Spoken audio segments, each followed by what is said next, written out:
여러분, 아침의 방송을 들으이소. 함께 목소리를 내주이소.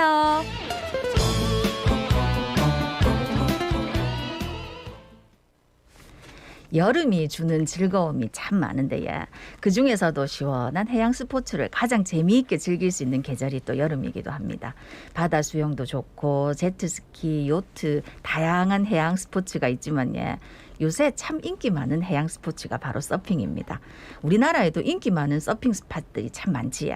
우리 부산도 서퍼들이 많이 찾는 지역이라는데 특히 송정에서 서핑하시는 분들 많습니다. 오늘은 서핑과 관련된 이야기 한번 들어보겠습니다. 네, 부산 MBC 송민 서핑 해설위원 스튜디오에 함께합니다. 안녕하세요. 네, 안녕하세요. 저는 송민입니다. 예. 네. 조금 전에 말씀하신 것처럼 요즘에 뭐 서핑에 도전하시는 분들도 많고 송정 가보면 정말 사람들이 많더라고요. 어떻습니까? 계속 좀 늘어난 추세입니까? 네, 요즘에 여름 되면 항상 이제 서핑이 좀 대세로 떠오르잖아요. 네. 서핑하시는 분들이 굉장히 좀 많이 늘어났고요. 제가 이제 대한서핑협회 지금 이사 및 감독으로 지금 활동을 하고 있는데 저희 협회에서 추산한 걸로는 현재까지 이제 서핑을 즐기신 분들은 한 50만 정도 된다고 50만. 네, 지금 추산을 하고 있고요. 서핑 인구는 계속 늘어나고 있는 것 같아요. 그래서 매년 한 최소한 50% 정도는 증가는 하는 것 같습니다. 네. 아니 왜 이렇게 많은 사람들이 서핑에 빠지게 된다고 보십니까? 우선은 서핑이 적당히 어렵습니다. 그래서 너무 어려우면 포기를 하는데 네. 적당히 어렵고요. 그리고 이제 이 기회라는 게 좀 한정이 돼 있어요. 파도가 와야지 좀 할 수도 있고 그리고 이제 서핑하러 가는 길이 약간 여행 간다 그런 느낌이 좀 들기도 하거든요. 특히나 뭐 부산 시민들 분 같은 경우는 좀 다르겠지만 타 지역에서 오신 분들 같은 경우는 여행하러 오시는 기분이 좀 들고요. 그리고 파도라는 게 뭐 이런 자연이 만들어낸 결과물이잖아요. 그래서 같은 파도가 절대 오지 않습니다. 그래서 이런 다른 파도들을 거기에 맞춰서 적응하고 즐기는 과정들을 겪게 되는데 이게 어떻게 보면 인생에서 저희가 이제 겪게 되는 그런 역경들을 이겨내는 과정하고 좀 비슷하다고 생각이 돼서 아마 그런 부분에 포인트로 아마 좀 좋아하시는 분들이 많은 것 같아요. 그래서 뭐 서핑이 인생에 담겨 있다는 얘기도 많이 듣게 되는데 네. 아까 여행 말씀을 하셨잖아요. 네네. 사실 서핑이 해외에서 네. 많이 하면서 이제 한국으로 유입이 된 스포츠로 알고 있는데 여러 나라를 좀 다녀보셨을 것 같아요. 어느 나라가 서핑하기 가장 좋던가요? 우선 저는 초창기에는 네. 제가 이제 어렸을 때 서핑을 막 정말 더 많이 하고 싶고 막 즐기고 이럴 때는 인도네시아에 많이 갔어요. 그래서 뭐 발리, 그 옆에 있는 롬복 뭐 이런 섬들을 많이 갔고요. 네. 최근에는 제가 이제 이런 배우는 거를 좀 하고 싶어서 미국이나 뭐 호주, 뭐 유럽에 있는 프랑스 같은 나라를 다니면서 서핑 문화가 어떤지 그리고 그 사람들이 뭐 어떻게 즐기고 어떻게 배우고 하는지를 좀 많이 보면서 국내에 좀 알리는 일들을 좀 많이 하게 되면서 그런 지역을 좀 선호하게 됐습니다. 네. 아니 근데 저 같은 경우에는 영화나 뭐 이런 텔레비전에서 서핑하는 거 한 번씩 보면 파도가 뭐 엄청나게 높고 막 이런 데서 하는 것만 봐가지고 우리나라에서 이렇게 서핑을 하나 뭐 할 수 있는 파도가 있나 이런 생각을 했거든요.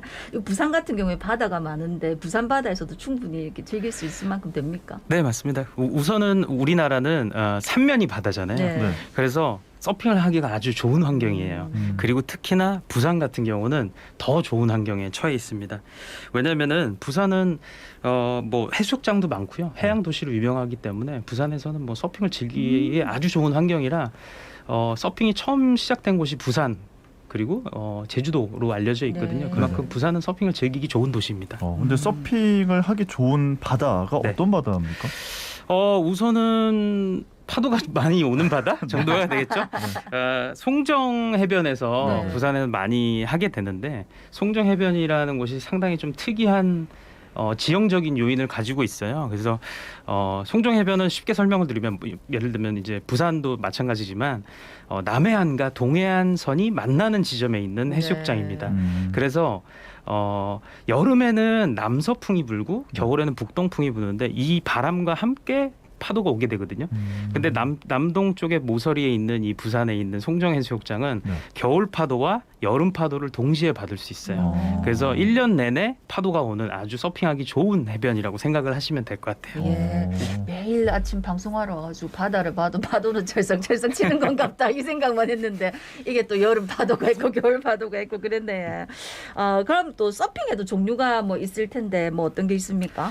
네, 뭐 국제 서핑 협회에 의하면 서핑이라고 하는 거는 이 카테고리 안에는 파도를 타는 모든 행위를 포함을 하고 있어요. 그래서 네네. 우리나라에서 이제 이게 영어 단어잖아요, 서핑이라는 게. 네. 근데 그래서 우리가 이제 보드 위에서 타는 거를 그냥 단순히 이게 서핑이다라고 생각을 하지만 사실은 어떻게 보면 그 원천적인 의미는 파도를 타는 행위가 서핑이라고 생각을 하시면 돼요. 그래서 우리 이제 흔히 바다에서 볼 수 있는 보드 위에 올라가서 서핑을 하는 것들이 있잖아요. 네. 네. 그리고 바디보드라고 이렇게 조그만 마트 가면 있는 스폰지 같은 게 있습니다. 네. 거기 위에서 타는 것도 서핑이라고 생각을 하시면 될 것 같고요. 네. 그리고 우리가 이제 해변에 가면 여름에 우우 하면서 이렇게 파도를 타는 예, 네. 튜브 같은 거 튜브 타고. 타고. 예. 네, 사실 네. 그것도 서핑이에요. 아하. 그리고 하셨네요, 서핑. 그러니까 우리나라 사람들 해수욕을 즐기는 우리나라 분들도 다들 서핑을 하고 계시는 거예요. 그리고 SUP라고 하는 스탠드업 패들, 네네. 그리고 요즘에 이제 강에서 하는 웨이크 서핑, 뭐 스킨보드 이런 파도를 타는 모든 행위들을 서핑이라고 일컫고 있습니다. 자, 이번에 근데 해설위원님께도 좀 의미가 있는 해가 될 것 같은데요. 도쿄올림픽에서 서핑이 정식 종목으로 등록이 됐습니다. 네. 지난 일요일까지 경기가 있었는데요. 아직 우리나라 선수가 출전을 하진 않았지만 앞으로 이렇게 또 우리나라 선수들도 출전하는 모습을 볼 수 있겠죠? 네, 제가 생각했을 때는 아직 우리나라 지금 사실 서핑하는 인구는 굉장히 많이 늘었거든요. 네. 근데 스포츠로서의 서핑의 우리나라의 단계는 걸음마 단계라고 생각이 돼요. 네. 그래서 선수들이 지금 굉장히 빠른 기량 발전을 이루고 있는 상황이지만 네.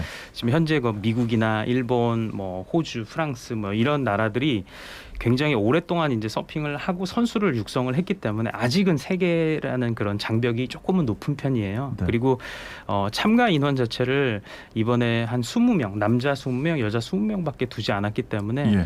우리나라 선수가 출전하기는 쉽지 않은 상황이었는데 다음번에 열리는 파리 올림픽 그리고 그 다음에 LA 또 그 다음에 최근에 이제 확정이 된 호주의 브리즈번 올림픽에는 출전을 하게 되고 제 생각에는 뭐 올림픽 메달도 내심 네. 좀 기대를 한번 해보셔도 좋을 것 같습니다. 네. 서핑을 하시는 분들이 많아지면 또 선수들도 더 많아지지 않을까 싶은데 근데 얘기를 하다 보니까 궁금한 게 서핑이 순간순간 파도가 다 다른데 이걸 네. 뭐 어떻게 점수를 매겨서 메달을 준다는 겁니까? 우선 이제 저한테 이제 문의를 주실 때 가장 많이 여쭤보시는 게 이게 그러면 기술 점수가 있고 예술 점수가 있느냐, 네네. 뭐 체조처럼 네.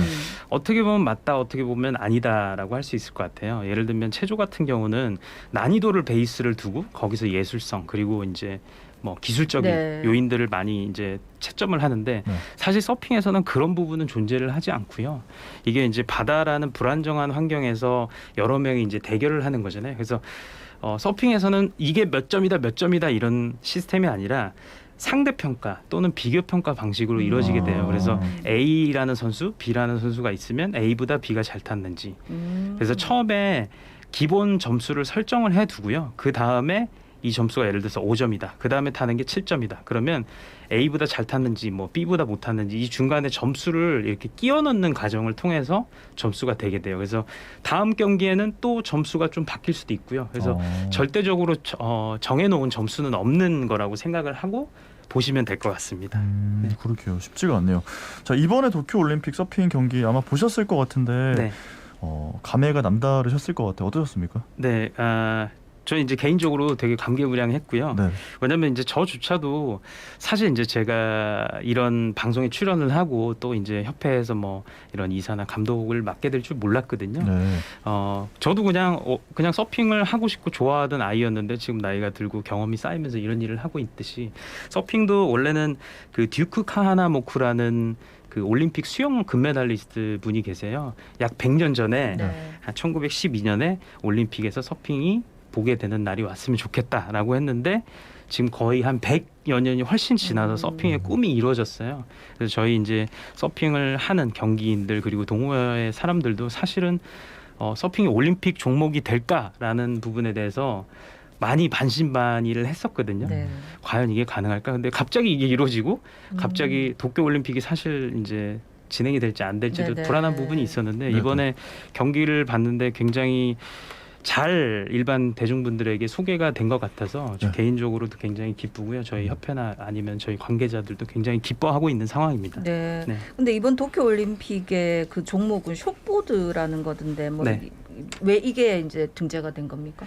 우선은 이제 서핑 종목 제가 말씀드렸지만 뭐 여러 가지가 있는데 네네. 그 중에 가장 큰 종목이 이제 숏보드하고 롱보드로 음. 나눈다고 보시면 될 것 같아요. 우선은 숏보드가 이런 스포츠로서의 종목으로 굉장히 오랫동안 개발이 됐습니다. 왜냐하면 그 숏보드가 보여주는 그런 기술의 난이도나 아니면 뭐 다이나믹함 그리고 보시는 분들의 그런 이게 스포츠로서의 매력 부분에서 아마 조금 더 강했다고 생각이 돼요. 그래서 그 지금 현재 이제 프로 서핑이 세계적으로 많이 이루어지고 있는데 그 안에서도 숏보드가 조금 더 대중화돼 있고 인기가 또 많아서 숏보드가 된 것 같고요. 아마 저희가 생각했을 때는 다음 올림픽부터는 그리고 이제 아시안 게임에서는 롱보드 종목도 추가가 돼서 숏보드, 롱보드 그리고 거기에 더 추가로 SUP 종목까지 종목으로 설정될 거라고 예상을 지금 하고 있습니다. 네. 자, 지금 방송을 들으시면서 서핑을 나도 한번 해봐야겠다 이런 생각 하시는 분들이 꽤 될 것 같은데요. 네. 이제 해보고 싶은 분들에게 당부하고 싶은 말씀 어떤 게 있을까요? 우선은 제가 처음 말씀드릴 부분은 네. 우선 해보세요. 왜냐면은 사실 해보지 않으시고 약간 좀 이렇게 해볼까 말까 이렇게 고민하시는 분들이 많은데 네. 우선 해보시라고 그런 마음에 결정을 하시면 좋을 것 같고요. 그리고 우선 그 결정을 이제 하시고 난 다음에는 교육을 받으셔야 되거든요. 네. 왜냐하면 이 교육이 뭐 처음 받으시는 교육 같은 경우는 사실 안전에 대한 부분이 굉장히 네. 많습니다. 그리고 좀 간과하시는 부분들이 바다에 가서 뭐 파도가 이렇게 작은데 뭐 파도가 있겠냐 이렇게 하시는 분들이 있어요. 근데 사실 바다에 들어가면 그 바다가 만들어낸 그 자연이 만들어낸 파도라는 그런 에너지가 정말 위대하고 웅장하거든요. 근데 그 위대하고 웅장함이 사실은 어떤 경우에는 위험함으로 다가올 수도 있어요. 그래서 처음에 서핑을 하시기 전에 꼭 인증돼 있는 기관에 가셔서 안전 교육을 받고 그리고 거기서 배우는 이제 안전 정보들을 토대로 재밌는 서핑을 즐기셔야지 뭐 안전사고도 발생하지 않고 재밌는 서핑 라이프를 즐기실 수 있을 것 같습니다. 근데 이제 저 같은 주부들은 당장 걱정이 그 뭐 교육받고 뭐 보드복도 사야 되고 뭐 보드 이런 거 빌리는지 사는지도 잘 모르겠고 너무 비용이 많이 드는 거 아닌가 이런 걱정할 수 있거든요. 아무래도 그러실 수도 있을 것 같아요. 이 서핑이 해양 스포츠라는 게 예. 약간 좀 비싼 스포츠 아니냐, 럭셔리 스포츠 아니냐 이런 생각을 좀 하시는 분들도 있거든요. 근데 사실은 초반에 장비를 어느 정도만 갖추시면 그 다음에는 바다는 저희에게 그 입장권을 받지도 않고요. 네. 그리고 뭐 사실 그렇게 뭐 비용이 많이 들지 않는 스포츠라고 생각하셔도 될 것 같아요. 그러면 오늘부터 딱 내가 이제 서핑 배우겠다 네. 이러면 어떤 장비가 일단 당장 필요합니까? 우선은 이제 보드가 필요하시겠죠. 네. 그게 이제 가장 기본 장비니까요. 그리고 보드와 몸을 연결해주는 리시라는 장비가 있습니다. 이게 이제 안전 장비고요. 그리고 이제 온도에 맞게 서핑을 할 수 있기 위해서 수트, 간단한 수트, 웨수트 정도가 필요하실 것 같아요. 네. 그리고 또 하나 더 생각을 하게 되는 게 나는 근데 물에서 수영을 못 하는데 혹시나 이거 뭐 수영 못 하는데 할 수 있는 건가 아니면 수영을 먼저 배워야 되나 이런 생각 하실 것 같거든요. 우선은 제 주변에도 이런 질문을 하셨던 분들이 굉장히 많거든요. 네. 근데 수영을 못 하셔도 충분히 옆에서 이런 교육을 도와주시는 강사분들이 이런 안전에 대해서 다 케어를 해주시기 때문에 충분히 배우실 수 있고요. 어느 정도 재미가 들리시면 수영을 배우시게 될 거예요. 네네. 아니 그래도 수영을 아예 못 하시는 분들 일단 바다에 들어가는 것 자체가 너무 겁이 나서 네네네. 일단 이제 튜브를 타고 서핑을 한번 즐기는 걸 시작해가지고 여기 도전하시면 좋겠는데 네. 아까 처음에 시작하실 때 서핑이 매력이 있는 이유가 적당히 어렵다고 네. 하셨잖아요. 그렇다면 이걸 좀 이렇게 적당히 어려운 거 이렇게 빨리 배울 수 있는 요령 같은 게 있을까요? 서핑은 이제 기회가 좀 제한적인 스포츠예요. 파도가 있어서 할 수 있으니까. 그래서 그런 만큼 왕도가 없습니다. 아마 듣고 계시는 청취자분들도 얘기를 들어보셨을 텐데 이 물에서 하는 운동은 물밥이라는 게 있어요. 그래서 경험이 많이 쌓여야지 잘하게 되거든요. 서핑에는 왕도가 없으니 자주 즐기셔야 되고요. 부산 시민분들께는 그런 부분에서 아주 유리한 환경이지 않겠습니까? 네. 네. 그렇군요. 자, 오늘 이렇게 이야기를 나눠보고 있는데 마지막으로 한 말씀 남겨주신다면 어떤 말씀하시겠습니까? 우선 서핑 굉장히 건강하고 좋은 스포츠입니다. 그래서 이게 스포츠에서 한 발 더 나아가서 저는 이제 라이프 스타일의 일환이라고 생각이 듭니다. 그래서 이런 건강한 라이프 스타일, 건강한 삶을 줄 수 있는 서핑 많이 사랑해 주시고요. 시도해 주시면 감사하겠습니다. 그리고 또 이제 어린 선수들이 많이 시도를 하고 시청을 하고 시도하고 즐겨서 앞으로 저희도 우리나라도 올림픽에 나가서 금메달을 딸 수 있는 상황이 네. 됐으면 좋겠습니다. 네, 네. 알겠습니다. 오늘 말씀 여기까지 듣겠습니다. 고맙습니다. 고맙습니다. 네, 감사합니다. 네, 지금까지 부산 MBC 송민 서핑 해설위원이었습니다. 늘 정직한 선곡을 자랑하는 자갈치 아침에 오늘 끝곡으로 술안에 서핑해 보내드리면서 인사드리겠습니다. 사실 요새 코로나19 때문에 너무 더운데 요 얘기만 해도 좀 시원한 감이 시원하시네요, 있네요. 진짜. 오늘도 안전수칙 잘 지키면서 건강하게 보내입시다. 자갈치 아침에 17,697회 박성원이었습니다. 아나운서 서정모였습니다. 여러분 고맙습니다.